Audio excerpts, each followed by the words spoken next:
같이 독도하심으로 7월 21일 주일을 하나님 앞에 드리겠습니다.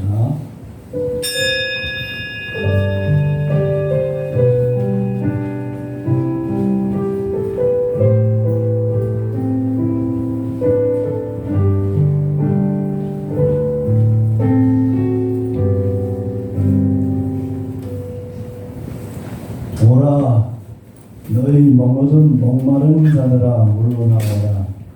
돈 없는 자도 오라.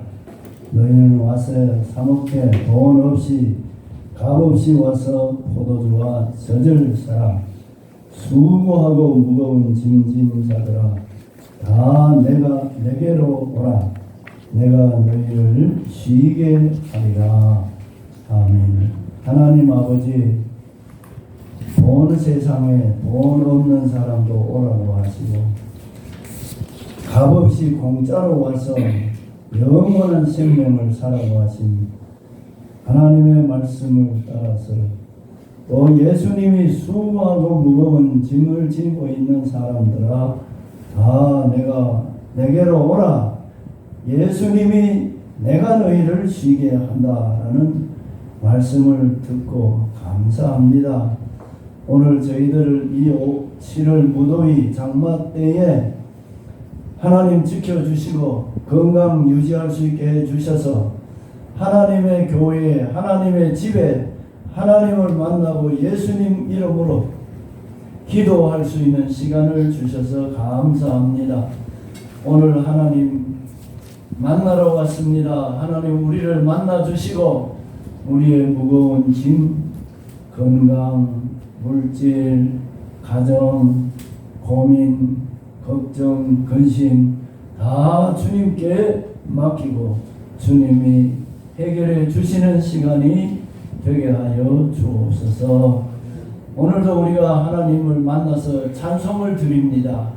기도를 드립니다. 우리의 마음을 주님께 드려서 감사합니다. 고백할 때에 하나님이 기뻐 받아 주시옵소서. 부족한 것, 잘못한 것을 고백할 때 용서해 주셔서 하나님의 은혜가 충만한 시간 되게 하옵소서. 예수님 이름으로 기원하옵나이다. 아멘. 사도신경으로 우리의 신앙을 고백하십니다.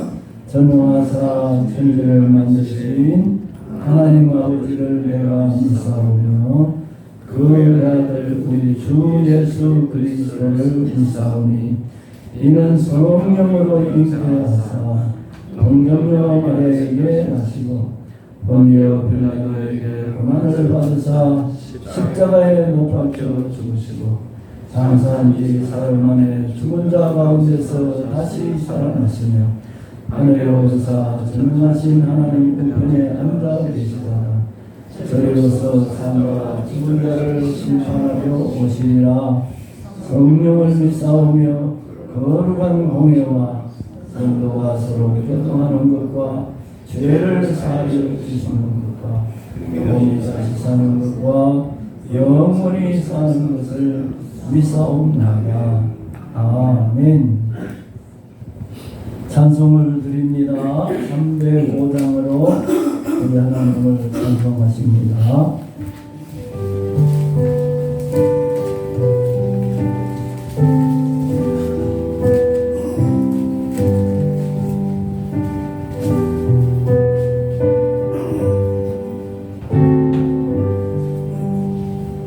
나 같은 죄인 살리신 주의 골라와 잃어던 생명 찾아고 광명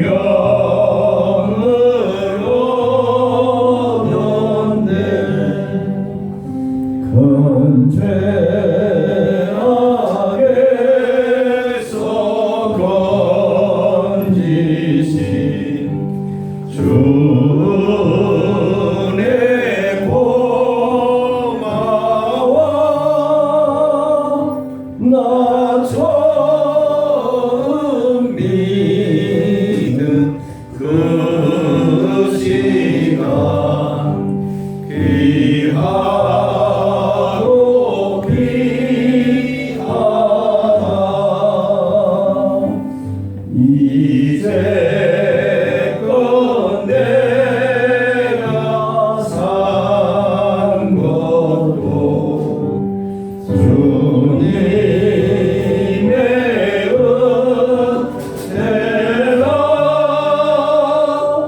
또 나를 장차 온양해 인도해 주시리.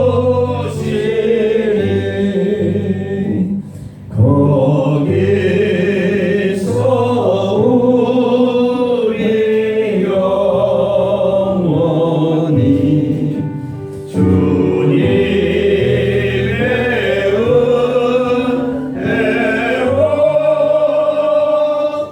은혜로 배처럼 밝게 살면서 주 찬양하리라.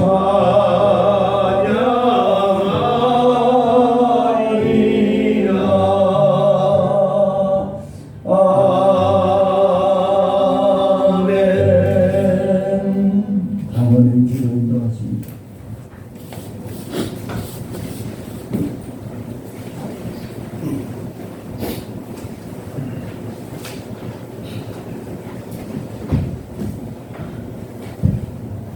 아버지 하나님께 마음을 같아서 기도하시겠습니다.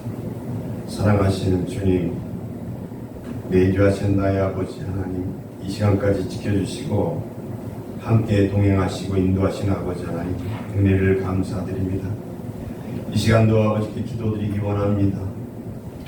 입술에 파수꾼을 세우시고 생각과 마음의 하례를 받게 하시고 성령님이 기뻐하시는 하나님 아버지의 뜻대로 구하는 기도드리기를 원합니다. 두렵고 떨리는 마음으로 솟사오니 어리석게도 내 마음대로 내 생각대로 구하는 눈물을 범하지 않게 되기를 아버지 우리의 기도를 인도하여 주시켜 믿습니다. 신령과 진정으로 드려지는 우리의 예배가 되기를 바라면서 산제사가 될 수 있도록 인도하여 주시옵소서. 아버지를 사랑하는 온전한 마음으로 아버지 하나님을 배움는 시간으로 나의 허물을 생각하며 나의 죄가를 바라보면서 십자가를 온전히 의지합니다. 불쌍한 우리의 기도를 들어주시옵소서. 믿음, 소망, 사랑 중에 사랑이 제일이라고 말씀하신 주님의 음성 듣기를 원합니다. 무엇을 이루기 위해서 열심을 내며 그 과정을 즐기며 그 일이 아무리 매우 중요한 일일지라도 무엇을 하든지 사랑으로 하게 하여 주시옵소서. 아멘. 영혼을 살리는 전도도 사랑하는 마음으로 하게 하여 주시옵소서. 하나님께서 기뻐하시는 일을 감당하는 좋은 사역을 한다고 할지라도 그곳에 사랑 없이 일을 행한다면 어찌 될까요? 아버지 하나님 사랑하는 마음으로 그 일과 그 사역을 사랑으로 감당하게 하여 주시옵소서. 사랑이 없는 봉사가 무슨 의미가 있으며 사랑 없는 열심히, 사랑 없는 전도가, 사랑 없는 좋은 일이 무엇이며 사랑 없는 복음은 또 어떤 의미일까요? 우리들의 마음이 누구를 사랑 없이 혹여라도 미운 마음으로 그 일을 행한다면 감사가 있을까요? 기쁨이 있을까요? 우리 마음이 평안이 있을까요? 행복한 마음이 우리 마음 속에 일어날 수 있을까요? 우리 심령 속에 아버지 하나님의 성령의 마음이라고 생각할 수가 있을까요? 아버지 하나님께서 나 같은 죄인을 위해서 십자가 지신 주님의 사랑으로 생각해서라도 미운 마음은 아버지 하나님의 마음이 아님을 깨닫게 되기를 간절함으로 아버지 하나님께 아뢰옵니다. 내가 너희를 사랑한 것 같이 너희도 서로 사랑하라 하신 말씀을 깊이 새겨 주님 말씀대로 인생의 삶을 살게 하여 주시옵소서. 그럼에도 그렇게 안 되는 우리의 모습을 보게 됩니다. 우리를 불쌍히 여겨 주시옵소서. 긍휼히만 여겨 주시옵소서. 부족하지만 연약하지만 보잘것없지만 나보다 남을 더 낫게 여겨서 상대를 사랑하는 것이 주님의 마음이라고 생각이 듭니다. 우리도 사랑을 받을 만한 자격이 되어서 받았나요? 용납되기 힘들었고 용서받기 어려운 우리가 아니었던가 생각을 합니다. 아버지 하나님의 십자가로 인하여 사랑과 은혜를 받은 것임을 진심으로 깨닫게 되기를 간절한 마음으로 간절히 소원합니다. 이 시간 시아 목사님 준비된 하나님의 말씀이 선포될 때에 주님께서 은혜로 저희들을 인도하실 줄 믿고 감사드리면서 나 때문에 십자가 지신 우리 구주 예수 그리스도의 이름으로 간절히 기도드리옵나이다. 아멘.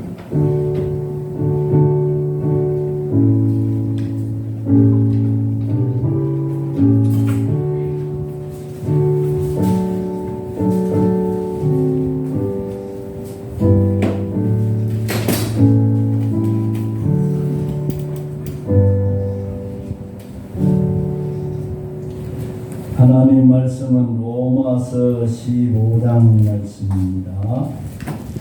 오늘 우리에게 주실 하나님 말씀 로마서 15장 14절에서 19절 말씀입니다. 15장 14절 같이 읽습니다. 내 형제들아 너희가 스스로 선함이 가득하고 모든 지식이 찼어 능히 서로 구원하는 자임을 나도 확신하노라. 그러나 내가 너희로 다시 생각나게 하려고 하나님께서 내게 주신 은혜로 말미암아 더욱 담대히 대한 너희에게 썼나니 이 은혜는 바로 나로 이방인을 위하여 그리스도 예수의 일꾼이며 하나님의 모든 제사장 직분을 하게 하사 이방인을 죄물에 드리는 것이 성령 안에서 거룩하게 되어 받으시게 하려 하시니라. 그러므로 내가 그리스도 예수 안에서 하나님의 일에 대하여 자랑하는 것이 있거니와 그리스도께서 이방인들을 순종하게 하기 위하여 나를 통하여 역사하신 것 외에는 내가 감히 말하지 아니하노라. 그 일은 말과 행위로 표적과 기사의 능력으로 성령의 능력으로 이루어졌으며 그리하여 내가 예루살렘으로부터 두림을 행하여 일루리온까지 그리스도의 복음을 풍만하게 전하노라. 아멘. 우리 찬양 특별 찬송을 하실 분 없으면 오늘은 우리 미국에서 82세의 목사님 안수를 받으셨어요. 아주대학교, 부산대학교, 아주대학교, 연변 과기대학 교수 하시다가 또 남침례 교단 선교사 하시다가 북한에 가서 5,000명에게 두유와 빵을 먹이시던 그런 사역을 하시다가 이제 지난 6월 4일 날 85세에 한국에 오셔서 제2의 인생을 시작하시는데 장날에 열심히 장터에 가서 봉사하시고 중국 사람들에게 복음을 전하시고 그렇게 사역하시는 민태익 목사님, 교수님도 되고 선교사님도 되고 목사님이 말씀 전해 주시겠습니다.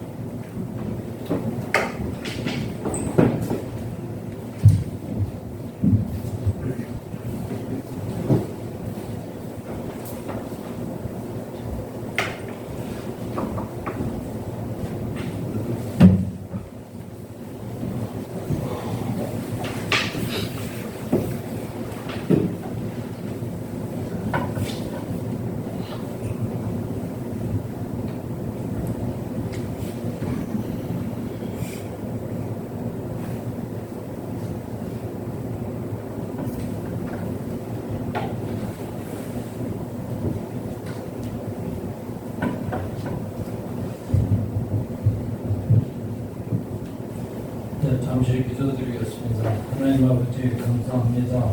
오늘도 주님의 전에 저희들을 불러주시고 우리 말씀을 통해서 저희들이 은혜 받기 원합니다.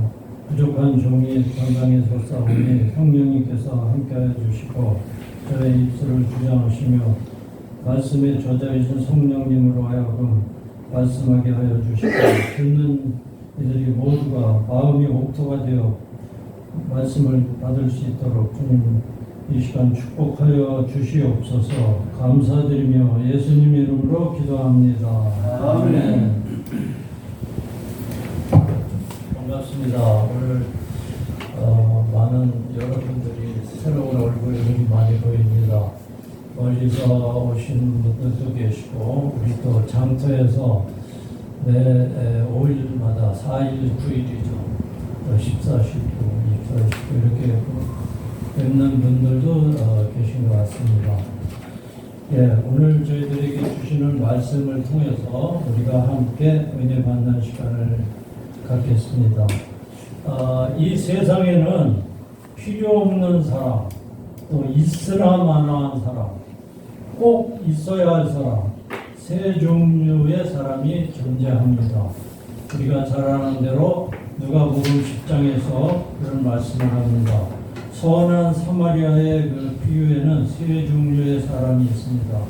첫째는 이 세상에 없어야 했던 사람, 길에 그 사람을 강도질을 했던 그 강도들, 이런 사람은 세상에 없어야 되는 사람이죠. 또 둘째로는 있으나 마나한 사람, 강도를 만난 쓰러진 사람을 곁을 그대로 지나갔던 사람들, 누구냐 하면 레위인, 제사장들, 또 그 시대 대표적인 종교인들이었습니다. 그들은 강도 만나 쓰러진 사람에게 아무런 유익이나 도움이 될 수 없었던 있으나 마나한 사람이었습니다. 세 번째 사람은 꼭 있어야 될 사람, 없어서는 안 될 사람, 그 사람이 바로 사마리아의 사람이었습니다. 꼭 이 사람에 있어야 할 사람으로 표현해 줄 수가 있는 것입니다. 예수님의 일꾼, 오늘 제목이 예수님의 그리스도의 일꾼. 그럼 어떤 사람이 그리스도의 일꾼이 되어야 하는가? 오늘 본문에서 사도 바울은 꼭 있어야 될 사람을 그리스도, 예수의 일꾼이라는 특별한 그 용어로 표현을 했습니다. 10절에 내가 그리스도의 일꾼이 되었다라고 고백하고 있습니다. 신약 성경에 그리스도의 일꾼, 종, 제자, 제사장, 대사 등 여러 가지 명칭을 쓰지만 본문에서는 일꾼이라는 말을 했습니다. 여기서 사도 바울이 사용한 일꾼이라는 단어는 매우 독특한 단어로 히라보로 그리스어로 쓰여진 것입니다. 보통 자기를 말할 때 그리스도의 종된 나 바울은이라고 하는데 이 종이라는 단어와는 크게 다른 표현을 했습니다. 그 당시에 히랍 시대, 지금 그리스죠. 그 시대에 주로 네 종류의 사람이 있었습니다. 첫째는 사제들, 또 합창당원, 운동가, 군인들, 모두 이 사람들을 말해서 일꾼이라는 단어로 사용했습니다.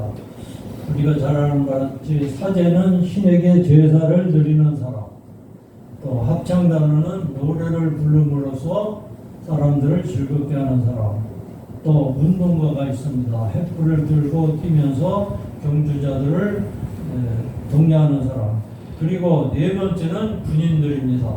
국가를 지키는 사람. 그들은 이 당시에 없어서는 안 되는 공적인 봉사자들이었습니다. 이들은 국가를 위해서 또 그들의 그 지역사회를 위해서 없어서는 안 될 그를 일꾼을 이야기하는 것입니다. 일꾼이라는 단어는 꼭 있어야 할 사람, 없어서는 안 될 그런 봉사자들을 공공의 이익을 위해서 존재하는 명예스러운 일꾼을 가리키는 말입니다. 오늘의 용어로는 아마도 국가 공무원에 해당하는지 모르겠습니다. 그런데 사도 바울은 자신을 소개하면서 나는 그리스도 예수의 일꾼이라고 고백을 했습니다. 왜 우리는 예수 그리스도의 일꾼이 되어야 하는가? 이 시간 우리는 사도 바울처럼 예수 그리스도의 일꾼, 주님의 일꾼이라는 제목으로 본문을 주시는 말씀을 가지고 함께 은혜 받는 시간이 되기를 원합니다. 우리가 이런 평을 받는다면 이것은 얼마나 복된 삶이 될까요? 본문 16절을 한번 주목해 보시기 바랍니다. 이 은혜는 곧 나로 이방인을 위하여 그리스도 예수의 일꾼이 되었다고 사도 바울은 고백을 했습니다. 무엇 때문에, 무엇을 위해서 우리는 예수님의 일꾼이 되어야 할까요? 첫째, 저와 여러분들은 특혜를 받은 사람입니다. 특혜. 그것은 우리가 하나님의 은혜를 받은 사람이기 때문입니다. 은혜는 받을 자격이 없는 사람들에게 베풀어주는 하나님 편에서의 사랑 혹은 호의를 뜻하는 것입니다. 에베소서 2장 8절에 너희가 그 은혜를 인하여 믿음으로 말미암아 구원을 얻었나니 이것이 너희에게서 난 것이 아니요 하나님의 선물이다. 이렇게 말씀을 했습니다.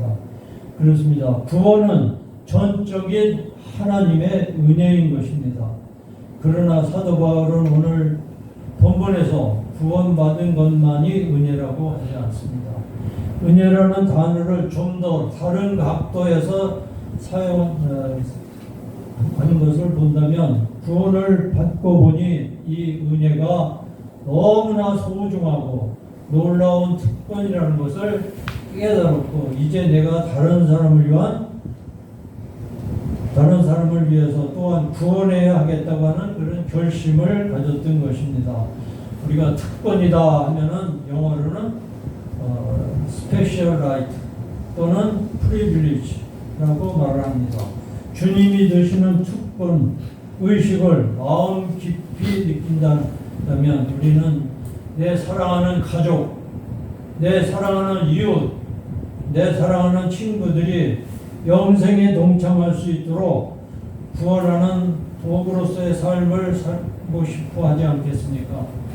저에게도 그런 비전과 꿈이 있었기 때문에 그런 마음을 주셔서 사실 21년간이라는 기간 동안에 북미 국제선교부의 전문인으로서 선교사로서의 하나님의 일꾼으로 사역을 하였고 이제 나이도 먹었지만 그래도 지금도 계속해서 하나님의 일꾼으로 쓰임받기를 원하고 있습니다.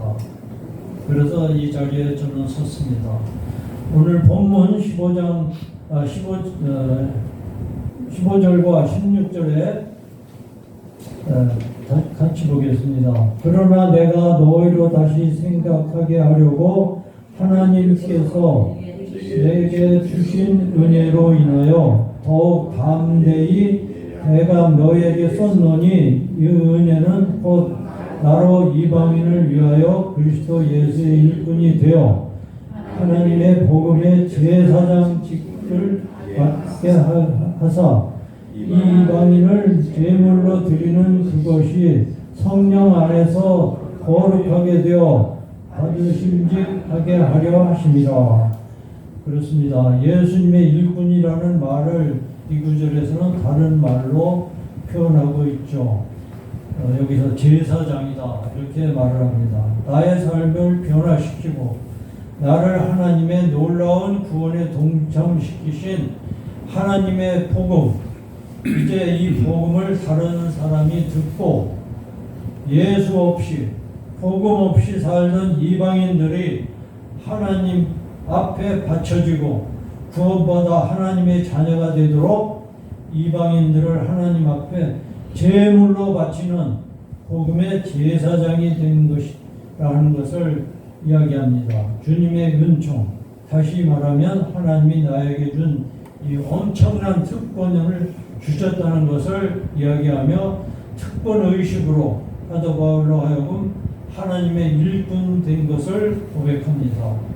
사랑하는 성도 여러분, 말씀으로 은혜를 받는 순간 나는 하나님의 일꾼으로 평생을 섬기며 살겠다는 단순한 어떤 의무감으로 생각하면 오래가지 못합니다. 이러야 몇 달 동안 노력하다가 끝납니다. 그러나 이것을 하나님이 저와 여러분에게 주신 특권으로 생각한다면 어떨까요? 즉 하나님을 섬기고 이웃을 섬기고 그들과 더불어 사랑을 나눌 수 있다는 사실은 주님께서 여러분과 저에게 주신 감당할 수 없는 은혜이며 축복인 것입니다. 이런 사람만이 기쁜 마음으로 자신의 삶을 우리 주 예수 그리스도의 일꾼으로 주님께 드릴 수가 있는 것입니다. 만약 이런 것을 생각해 보십시오. 우리 윤석열 대통령이 여러분들을 초청해서 어떤 일을 맡겼다고 생각해 보십시오. 얼마나 기쁘고 달려가지 않겠습니까? 마찬가지로 그보다도 대통령보다도 더 높으신 하나님 주님께서 우리를 부르셔서 일을 맡기셨다면 어떻게 하시겠습니까? 그저 우리가 교회 주일날 왔다 갔다 하는 그런 명예개인이 되지 말고 정말 하나님이 주신 특권의식을 가지고 우리는 살아가야 되는 것입니다. 천하보다 큰 야망을 우리는 가져야 됩니다. 사랑하는 성도 여러분, 우리는 한 사람을 만날 때 그 영혼을 천하보다 귀한 가치를 보고 바라봐야 됩니다. 이 천하보다도 더 귀한 영혼을 그리스도 앞으로 인도할 수 있다는 사실, 영생을 받게 함으로써 그 위대한 은혜요 얼마나 놀라운 특권이 되겠습니까? 우리는 몸이 아플 때 병원에 갑니다. 그래서 우리는 의사 선생님을 존경합니다. 이 땅에서 고통 중에 또는 죽을 병을 가지고 고쳐줬을 때 생명을 연장시켜주기 때문에 우리는 의사 선생님들을 존경하죠. 마찬가지로 하나님의 은혜에 대한 은총의식이 사도 바울로 하여금 그리스도의 일꾼이 되게 하는 것처럼 우리도 주님의 일꾼으로서 남은 삶을, 여생을 하나님께 붙들림을 받아 꼭 필요한 일꾼으로 쓰임받는 인생을 살도록 부르셨다고 생각해 보시겠습니까? 주께서 진실로 여러분에게 전도할 수 있고 사랑할 수 있는 특권을 주시기를 주님의 이름으로 축원합니다. 자랑할 만한 능력을 또 주십니다. 우리가 일꾼이 되어야 할 이유는 성령의 능력을 자랑하며 살기 위해서입니다. 우리는 새해가 되면 자랑할 만한 여러 가지 계획을 세우고 나갑니다. 그러나 하나님을 제외시킨 모든 계획은 사실은 허탄한 자랑에 불과합니다. 성경은 그렇게 말합니다. 사실 사람들의 대부분의 자랑거리, 우리가 친구 이웃을 만나서 우리의 이웃 속으로 쉴 새 없이 쏟아지는 그 자랑거리를 두고 보면 내용이 전혀 없는 그런 자랑을 많이 합니다. 그래서 전도서 기자는 말하기를 헛되고 헛되니 모든 것이 헛되도다 이런 이야기를 합니다. 사람의 자랑이 다 그렇습니다. 그러나 성경은 단 하나의 예가 있다고 말합니다. 고린도전서 1장 31절에 보면 기록된 바 자랑하는 자는 주 안에서 자랑하라 함과 같게 함이라. 우리의 지혜, 우리의 구원, 능력, 소망인 그리스도는 진실로 우리들의 자랑입니다. 진실로 예수님에 대한 자랑은 아무리 자랑해도 모자람이 없는 저와 여러분의 자랑이 되는 것입니다.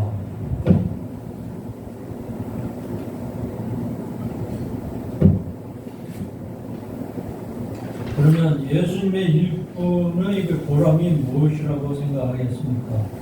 내가 주님이 일꾼이 되었을 때 그것이 우리에게 가져다 주는 보람은 무엇일까요? 방금 우리가 부른 찬송, 나 같은 죄인 살리신 주의 놀라워, 영어로 Amazing God입니다. 이를 작사한 존 뉴턴이라는 분이 이런 이야기를 했습니다. 우리 신앙생활의 경험을 통해서 반드시 발견해야 할 세 가지 놀라운 체험이 있는데, 첫째는 내 자신이 죄인이라는 것을 내가 발견했을 때 하나님 앞에 나는 죄인이다. 둘째로 그럼에도 불구하고 하나님은 나를 용서하신다. 예수 그리스도를 믿을 때 우리를 용서해 주십니다. 셋째는 그런 나를 용서하시고 자녀로 삼으셨을 뿐만 아니라 하나님이 일꾼으로 나를 쓰시고자 하신다는 사실, 거기에 대해서 이 작사를 한 존 뉴턴은 이렇게 고백을 했습니다. 그렇습니다. 하나님이 쓰시려고 나를 부르시고 사용하고자 하신다는 것은 얼마나 놀라운 사실입니까? 사도 바울이 그 자랑을 어떻게 고백하였는가? 그것을 보면 본문 17절에 있습니다. 한번 같이 보겠습니다.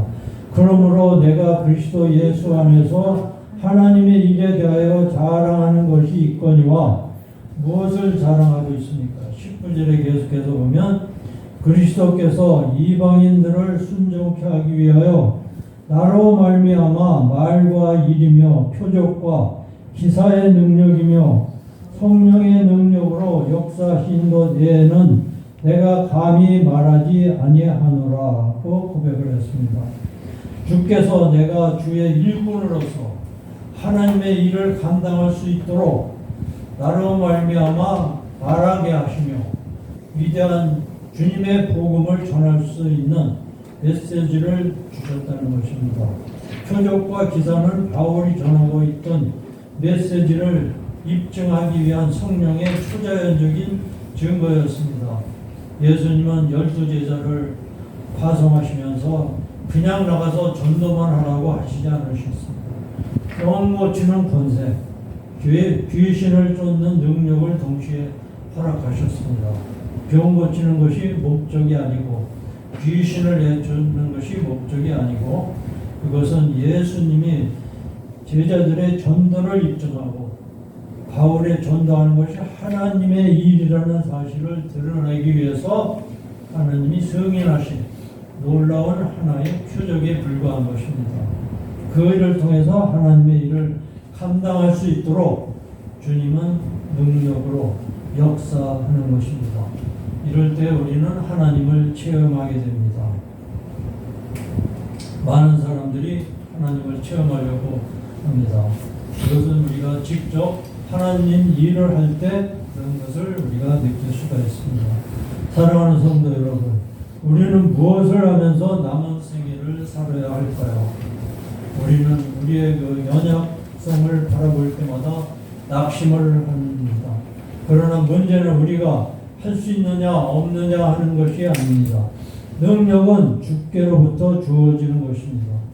문제는 저와 여러분이 주님 앞에 우리의 삶을 내놓을 것을 그런 용기가 있는가 하는 것에 달려 있습니다. 주님, 저를 사용하여 주십시오. 내가 가진 온갖 무력함과 연약함에도 불구하고 하나님께 나를 쓰시도록 준비가 되어 있는가 하는 것입니다. 내어드리기만 한다면 내게서 능력을 나타내시고 위대한 일을 나타내시며 한평생 하나님의 능력을 자랑하면서 살아갈 수가 있습니다. 이 가능성이 저와 여러분이 너희 것이 될 수 있기를 소망합니다. 저도 사역지에서 일을 할 때 제가 여기 지금 화면이 나오지 않기 때문에 못 띄워서 좀 아쉽습니다. 그러나 정말 제가 북한에 5년 동안 드나들면서 하루에 5,000명의 어린이들에게 교육을 공급하고 국수와 또 빵도 공급했습니다. 그랬을 적에 그것이 저의 능력, 저의 힘이 아니었습니다.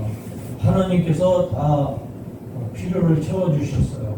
처음에 제가 시작할 때 저는 뭐 교수생활만 했기 때문에 제가 돈을 모아놓은 것도 없고 그런데 거기에 일시적으로 처음에 돈이 필요합니다. 그냥 왔다 갔다만 한다 그러면 북한에서 한두 번은 저에게 비자를 주지만 거기를 자주 드나들려면 무언가 거기에 플랫폼을 만들어야 됩니다. 그래서 그걸 알아봤더니 최소한도 어떤 공장, 조그만 그 사업을 벌려야 돼요. 그래서 얼마나 필요한가 제가 처음에는 가지고 거기다가 처음에 그 된장 공장을 만들었어요. 전기를 사용하지 않고도 공장을 운영할 수 있기 때문에 그래서 된장을 만들어서 한국이나 해외로 가지고 나와서 파는 가공 무역을 시작하려고 했을 때 거기에 땅을 빌려야 되고 공장이 있어야 되고 또 일하는 사람들이 있어야 되고 이런 거 다 계산하니까 약 제 생각으로 한 5만 불이 필요한 것 같았어요. 그래서 제가 몇 번 만났던 목사님에게 가가지고 북한 사역을 하려고 하는데 함께 동참하지 않으시겠습니까? 그랬더니 그 목사님이 나도 관심이 많은데 얼마 정도 돈이 있으면 필요하겠냐, 자기가 도와주겠다고 그러시더라고요. 그래서 제가 한 5만 불 정도라고 그러면서 그 설명을 다 했더니 그 목사님이 하시는 말씀이 자기가 계산해 보니까 5만 불 가지고는 안 되고 10만 불은 있어야 되겠다. 목사님이 오히려 높여주더라고요. 그래서 그 5만 불을 목사님이 또 펀드레이징을 해서 저에게 자금을 만들어 주셨어요. 정말 이것은 성령님께서 역사하신 겁니다. 보통 선교사들이 교회 목사님들에게 그런 후원을 요청하면 기도해 보겠다. 그러고는 95%는 대답이 no, 돈이 없습니다. 보통은 그런 대답을 합니다. 그런데 저는 5만 불을 요청했는데 10만 불을 만들어 주셨어요. 성령님이 역사하신 거예요. 그분이 바로 김동규 목사님이라고 이번 주에 여기를 한번 방문하시겠다고 합니다. 천진에 있는 엘림교회를 담당하셨고 지금 리파에 하셨지만 그렇게 하나님께서 역사하십니다. 우리의 힘으로 하는 것이 아닙니다. 하나님이 하십니다. 전도는 하나님의 일입니다. 우리의 일이 아닙니다. 우리는 단지 도구에 지나지 않습니다. 사랑하는 성도님 여러분, 예수님의 제자들 가운데 소위 수지자라는 베드로를 생각할 때마다 얼마나 형편없는 제자였는지를 우리는 성경에서 알 수가 있습니다. 3번이나 예수님을 배반했던 그런 제자였습니다. 그럼에도 불구하고 예수님께서는 베드로를 처음에 이름은 시몬이었습니다. 그런데 베드로라는 이름을 붙여주셨습니다. 그 뜻은 반석이라는 뜻입니다. 그를 통해서 예수님은 그를 사용하셔서 교회를 세우는 터전으로 반석으로 그를 사용하셨습니다. 그렇습니다. 주님이 부르시는 일꾼이 되면 주님께서 우리에게 능력을 부여하여 주시는 것입니다. 축복을 나누시기 위해서는 우리는 예수님의 일꾼으로 살아야 하는 그 이유를 우리는 성경에서 찾아볼 수가 있습니다. 예수님의 그 축복을 나누기 위해서 로마서 15장 29절에 이런 말씀이 있습니다. 내가 너희에게 나아갈 때에 그리스도의 충만한 복을 가지고 갈 줄을 아노라. 사도 바울의 이야기입니다. 우리는 축복이라는 단어를 들으면 본능적으로 물질적인 축복을 보통 생각합니다. 즉 오래 살고 돈을 많이 벌어서 부자가 되고 아들, 딸을 낳고 이런 축복. 특히 한국 사람의 그 축복과는 너무나 물질적인 것에 있습니다. 오늘 교회에서도 목사님들이 어떤 기복적인 설교를 해야만 교회인들이 좋아하고 모여든다고 합니다. 그러나 성경에는 최초의 인간인 아담과 하와를 만드시고 하나님은 말씀하시기를 창세기 1장 28절에 있습니다. 하나님이 그들에게 복을 주시며 그들에게 이르시되 생육하고 번성하여 땅에 충만하라. 사람들이 범죄하여 물로 심판을 하신 후 생존한 노아 가족에게도 똑같은 이야기를 했습니다. 하나님이 노아와 그들 아들에게 복을 주시면서 그들에게 이르시되 생육하고 번성하여 땅에 충만하라. 심판 후에도 하나님은 축복을 하셨습니다. 또 아브라함에게도 그런 말을 하셨습니다. 훗날 사도 바울은 아브라함이 사람으로부터 받은 그 축복을 모두 복음이라고 말합니다. 복음.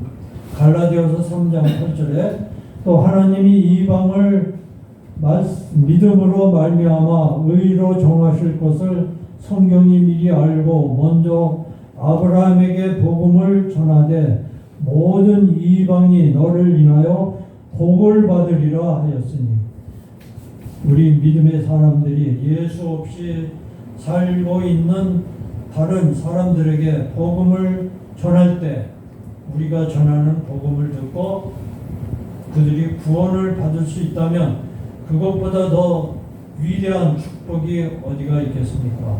바로 복음이 축복인 것입니다. 가장 소중한 것을 전하는 것이 축복입니다. 아브라함의 축복을 물질적인 축복으로만 제한하시지 말기를 바랍니다.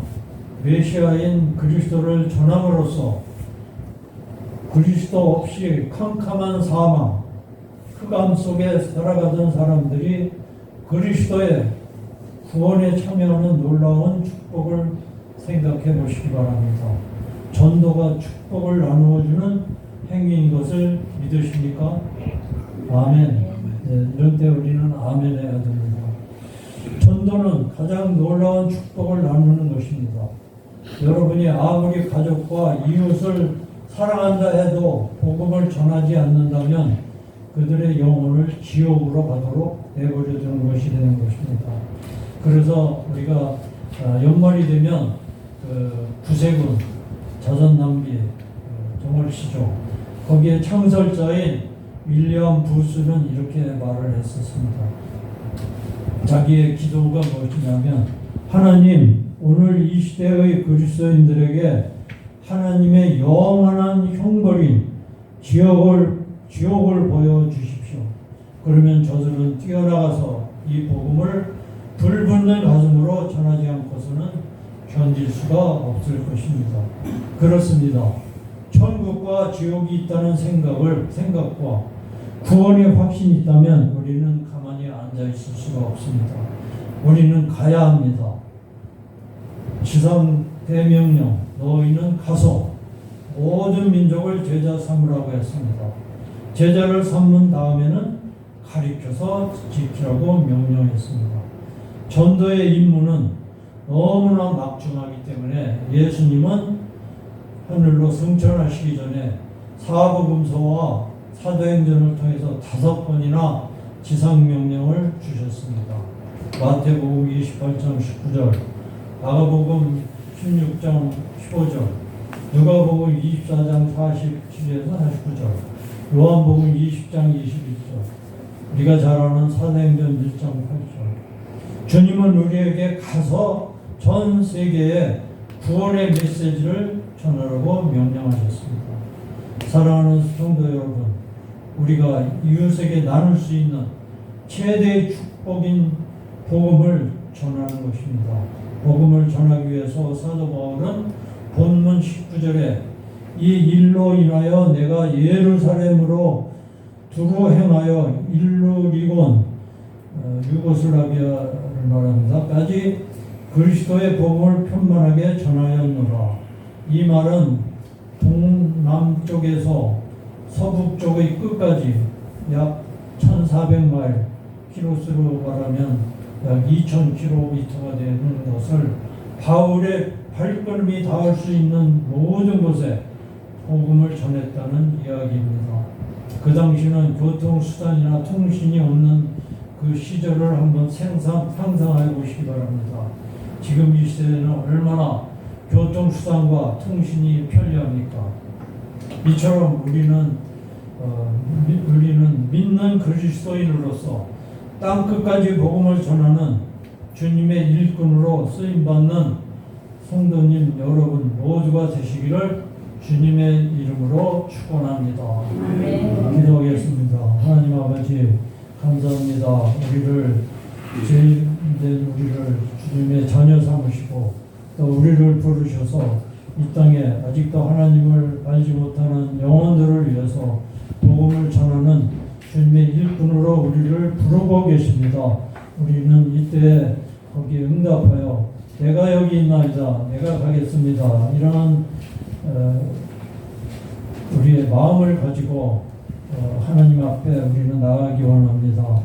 여기에 앉아있는 모든 우리 성도님들에게 축복하여 주셔서 하나님의 일꾼되는 축복을 누리기를 간절히 바라오며 예수 그리스도의 이름으로 기도하였습니다. 아멘.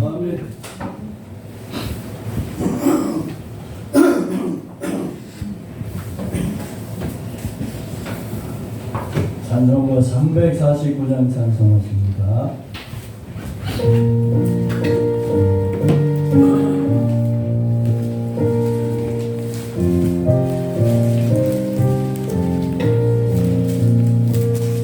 나는 예수 따라가는 십자가 용사라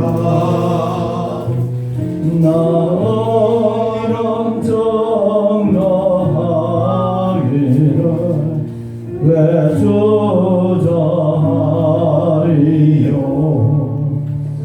다른 군사 피 흘리며 나가서 싸울때 나 혼자 편히 앉아서 바라만 보리요 다른 사람 어찌든지 나 주님의 용사되니 나는 주의 군사되어 충성을 맹세하여 내가 승리하기까지 주내로 싸우리 주님의 용사된 내게 주의 일 맡기소서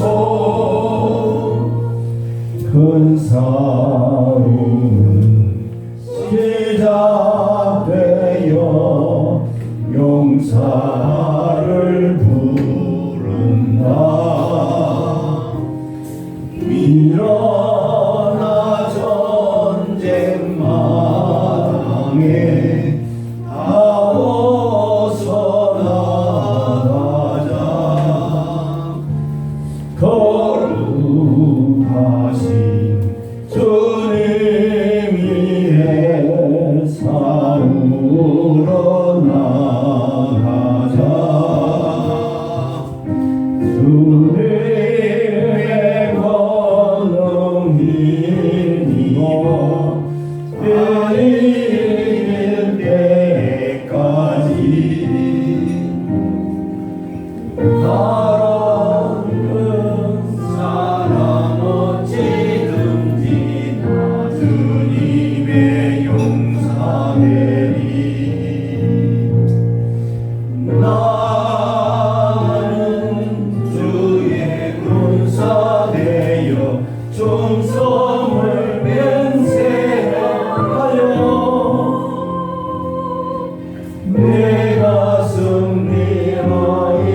승리하기까지 주례로 싸우리 주님의 용사된 내게 주의 일 맡기소서 그 승리의 영광 위에 싸워야 하리라 주 말씀 나의 힘되니 겁낼 것 없도다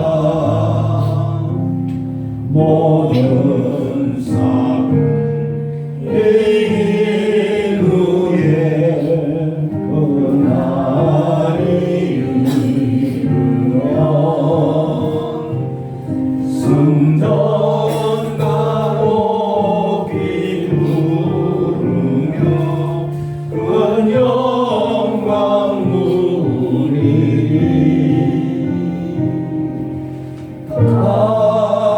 다른 사람 어찌든지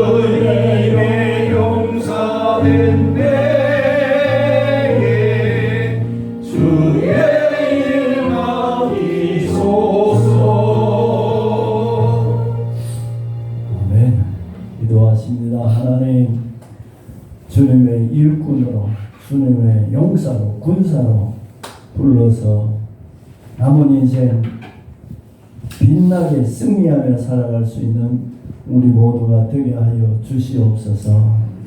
하나님, 세 가지 사람 중에 있으나 마나하는 사람, 없으면 좋겠다는 사람, 이런 사람 되지만 하나님의 교회에, 대한민국에, 우리 가정에, 어디에 가도 꼭 필요한 성도로 하나님의 자녀로 살다가 가게 하여 주시옵소서. 예수님 이름으로 기도드려옵나이다. 아멘. 우리 민태 목사님 축도하시고 예배를 마치겠습니다.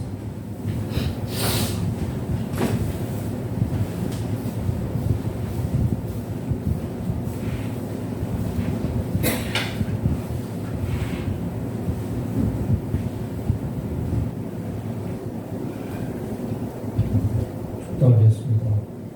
지금은 우리 주 예수 그리스도의 십자가에 원하신 은혜와 독생자 예수 그리스도를 이 땅에 보내주시기까지 우리를 사랑하시는 성부 하나님의 그 사랑과